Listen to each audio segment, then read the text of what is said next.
আসসালামু আলাইকুম রহমতুল্লাহি অবরকাতুহু। সম্মানিত দর্শক, ডক্টর মোহাম্মদ ইউনূস সরকারের একজন উপদেষ্টা জনাব মাহফুজ, যাকে তিনি আমেরিকা নিয়ে পরিচয় করিয়ে দিয়েছিলেন যে এই ভদ্রলোক হলেন জুলাই আগস্ট বিপ্লবের মাস্টার মাইন্ড, এবং তার ব্রেন চাইল্ড, তার পরিকল্পনা সব মিলিয়ে পুরো জুলাই আগস্ট বিপ্লবকে সহিংস করে তোলা, পুরো বিপ্লবকে সফলতার দিকে নিয়ে যাওয়া এবং ক্ষমতাসীন সরকারকে বিপদগ্রস্ত করে নাজেহাল করা, তাদেরকে পরাজিত করে এবং শেখ হাসিনাকে দেশ থেকে বাধ্য করার যে একটা মাস্টার প্ল্যান, সেই মাস্টার প্ল্যানার হিসেবে ডক্টর মোহাম্মদ ইউনূস মঞ্চে, আমেরিকার ক্লিন্টন ফাউন্ডেশনের মঞ্চে যখন মাহফুজ সাহেবকে পরিচয় করিয়ে দিলেন, তখন আমরা জানলাম যে আমাদের দেশে একজন সত্যিকার অর্থে ট্রটস্কি, আপনারা জানেন রুশ বিপ্লবের অন্যতম একজন মাস্টার মাইন্ড। তো আমাদের দেশে একজন ট্রটস্কি আছে, বা নেহাত আমাদের দেশে যেমন ছাত্রলীগের একটা নিউক্লিয়াস ছিল স্বাধীনতা পূর্ব সময়, এবং ছাত্রলীগকে মুক্তিযুদ্ধে অ্যাক্টিভেট করা এবং পুরো ছাত্রলীগের যে রাজনৈতিক দর্শন, সেই দর্শনটিকে যুদ্ধে রূপান্তরিত করা এবং মূল দল আওয়ামী লীগকে সেই যুদ্ধে নামানো, এর পেছনে যে ব্রেইন কাজ করেছে, সেই ব্রেইনটা হল সিরাজুল ইসলাম খান, সিরাজুল আলম খান, ছাত্রলীগের তৎকালীন সভাপতি। সবাই তাকে আদর করে দাদাভাই ডাকতেন। মাহফুজের সেই যে পরিচিতি, সেই পরিচিতির কারণে সবাই মনে করলেন যে আমরা আবার হয়তো বাংলাদেশে একজন সিরাজুল আলম খান পেয়ে গেছি। তো সেই কারণে কি হলো, পুরো সময় জুড়ে ডক্টর মোহাম্মদ ইউনূসের জমানাতে জনাব মাহফুজ ছিলেন সবচেয়ে আলোচিত, সবচেয়ে আকর্ষণীয়, এবং বাইরে যারা, সরকারের বাইরে যারা আমরা ছিলাম, আমরা ধরে নিতাম তার ক্ষমতা অসীম, তার কথা মতোই সরকার চলে এবং তিনি যা চান, কখনো দপ্তরবিহীন মন্ত্রী ছিলেন, কখনো একটি দপ্তরের অধিকর্তা ছিলেন। তো এই দুটো ক্ষেত্রেই আমরা তাকে মনে করেছি তিনি যেভাবে চাচ্ছেন সেভাবে ডক্টর ইউনূস সরকার চালাচ্ছেন।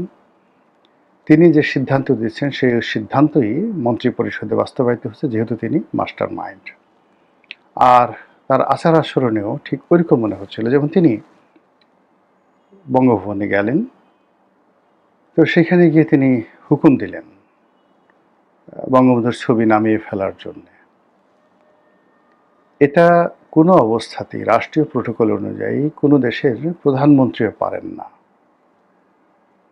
বঙ্গভবন রাষ্ট্রপতির বাসভবন, সেখানে প্রায় সব কিছু, বঙ্গভবনের ইট বালু সিমেন্ট থেকে শুরু করে বঙ্গভবনের যে মাঠের, বঙ্গভবনের যে লন রয়েছে, সেই লনের কোণে যে ছোট্ট একটি গাছ লাগানো আছে, সেটিও রাষ্ট্রীয় প্রোটোকলের মধ্যে পড়ে। ইচ্ছে করলে সেখানে কেউ কিছু করতে পারে না। নিয়ম অনুযায়ী কাগজ কলম ঠিক রেখে সুনির্দিষ্ট কর্তৃপক্ষের হুকুম মেনে, প্রোটোকল মেনে তারপরে সেখানে সব কিছু করতে হয়। এই প্রথম সেই আমরা দেখলাম যে একজন মন্ত্রী পদমর্যাদার মানুষের হুকুমে বঙ্গভবনের দেয়ালে টানানো, তখনও পর্যন্ত বা এখনো পর্যন্ত সংবিধান অনুযায়ী যিনি জাতির জনক, যার ছবি সরকারি অফিস সমূহে টানানো বাধ্যতামূলক, সেই ছবি তিনি টেনে হেসড়ে নামিয়ে ফেললেন। এই রকম তার ক্ষমতা।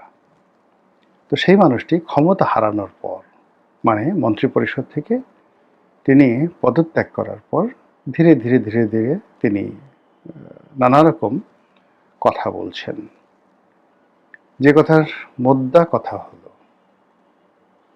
সরকারে তার কোনো ক্ষমতা ছিল না। তিনি অনেক কিছু চেষ্টা করেছেন, কিন্তু কিছুই করতে পারেননি। আর তিনি বা তারা যারা ছিলেন বিপ্লবী, কেউ সরকারে কেউ সরকারের বাইরে, তাদেরকে মূলত মানে কুরবানির পশু হিসেবে, বা ধরুন তাদেরকে লোভনীয় মুরগি হিসেবে, অথবা তাদেরকে বলির পাঠা হিসেবে প্রদর্শন করা হয়েছে। এবং বুড়ো বুড়ো মানুষ, যাদেরকে ওল্ড হ্যাগার্ড বলা হয়, বা তিনি বলছেন এই বুড়ো শয়তানেরা, বুড়ো ডাইনি, হ্যাগার্ড অর্থ ডাইনি, এই বুড়ো বুড়ো ডাইনিরা তরুণ বিপ্লবীদেরকে সামনে রেখে নিজেদের স্বার্থ সিদ্ধি করেছে এবং নিজেদের আখের গুছিয়েছে, দেশের 12টা বাজিয়েছে। তো এই সকল কথা তিনি বলছেন। একদিকে এই কথাগুলো শুনতে ভালো লাগছে, আবার দুঃখ লাগছে। অনেক তথ্য পাচ্ছি এবং তাদের সেই বক্তব্যের ফলে ডক্টর মোহাম্মদ ইউনূসের প্রতি মানুষের ক্রোধ বাড়ছে, ক্ষোভ বাড়ছে, ঘৃণা বাড়ছে। আর উপদেষ্টাদের মধ্যে, বা যারা তরুণ এই জুলাই যোদ্ধা ছিলেন, তাদের মধ্যে নিঃসন্দেহে মাহফুজ, তার যে ইন্টেলেকচুয়াল লেভেলে তার যে লেখাপড়া, তার যে কথা বাচনভঙ্গি অন্য সবার থেকে আলাদা। তিনি মাস্টারমাইন্ড কিনা তিনি এখন ভালো বলতে পারবেন। তবে যদি কাগজ দেয়া হয়, কলম দেয়া হয়, 2 কলম লিখতে বলা হয়, সেক্ষেত্রে এই বিপ্লবীদের মধ্যে অন্তত মুখ চেনা 50 জন নারী এবং পুরুষ যারা রয়েছে, তাদের মধ্যে মাহফুজ নিঃসন্দেহে সবার থেকে এগিয়ে।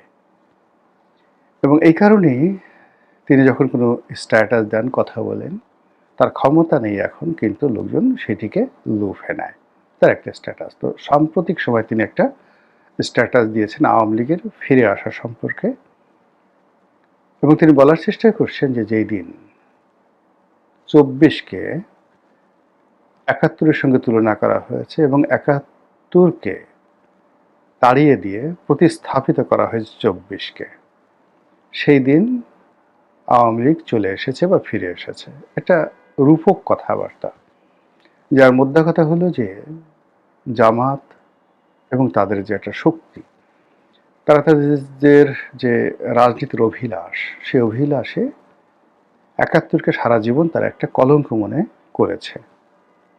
এবং সেই 71-এর যত ঐতিহ্য, যত সুমহান কীর্তি, সেইগুলোকে ধুয়ে মুছে সাফ করে সেখানে নতুন কিছু তারা বসানোর চেষ্টা করেছে। এবং সেটা এই জুলাই আগস্ট যে গণ অভ্যুত্থান, এটার ওসিলায় জামাত এবং অপর যারা শক্তি রয়েছে, তারা তাদের রাজনীতির যে ইতিহাস, সেটা 47 থেকে শুরু করেছে।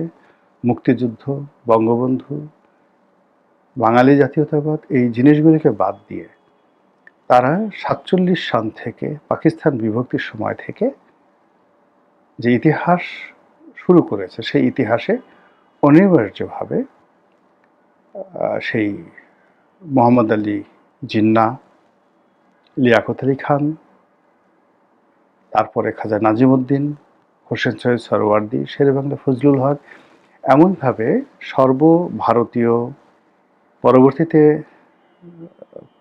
পূর্ব পাকিস্তান, পশ্চিম পাকিস্তান, এদের যে নেতা, রাজনৈতিক নেতা, পাকিস্তানপন্থী, ইসলামপন্থী যে নেতা, তাদেরকে এমনভাবে সামনে আনা হয়েছে, তার ফলে দেখা গেল যে বঙ্গবন্ধু, জাতীয় 4 নেতা, মুক্তিযুদ্ধের অন্যান্য যে সকল লোকজন রয়েছেন, তারা এমনভাবে তাদেরকে পিছিয়ে দেওয়া হলো যে এরা আসলে মানে চড়াই পাখির বেশি কিছু একটা নন। মাহফুজ এভাবেই বলার চেষ্টা করেছেন যে এই কাজগুলো যেদিন শুরু করা হয়েছে, সেই দিনই আওয়ামী লীগের যে ফিরে আসা, মানে আওয়ামী লীগ তো আছে, রাজনীতিতে ফিরে আসা এটা অনিবার্য হয়ে পড়েছে। দ্বিতীয়ত তিনি আরেকটি কথা বলেছেন যে যারা আওয়ামী লীগ করে, তাদের কাছে আওয়ামী লীগ একটি ধর্মের নাম। ধর্ম মানে বিশ্বাস, মানে এটা ধর্ম, যে রিলিজিয়ান বলতে আমরা যেটা বলি, যে মানুষের কল্পনার জগতে তারা যে পারলৌকিক সফলতা বা পারলৌকিক প্রাপ্তি, মৃত্যুর পরে যে প্রাপ্তি, সেই প্রাপ্তি নিয়ে যে জীবনকে চিন্তা করে, পারলৌকিক জীবন চিন্তা করে, এবং সেই পারলৌকিক জীবনকে লাভবান করার জন্য, সুন্দর করার জন্য তারা এই ইহলৌকিক জীবনের যে কর্ম, সেই কর্ম তারা নির্ধারণ করে। এটিকে আমরা সাধারণত রিলিজিয়ন বা ধর্ম বলি। কিন্তু ধর্মের বহু দিক রয়েছে, যেমন মানব ধর্ম, মানুষের কতগুলো ধর্ম রয়েছে। এখন সেই ধর্ম জিনিসটি কি? ধর্ম জিনিস মানে সে একটা নীতি এবং নৈতিকতায় বিশ্বাস করে।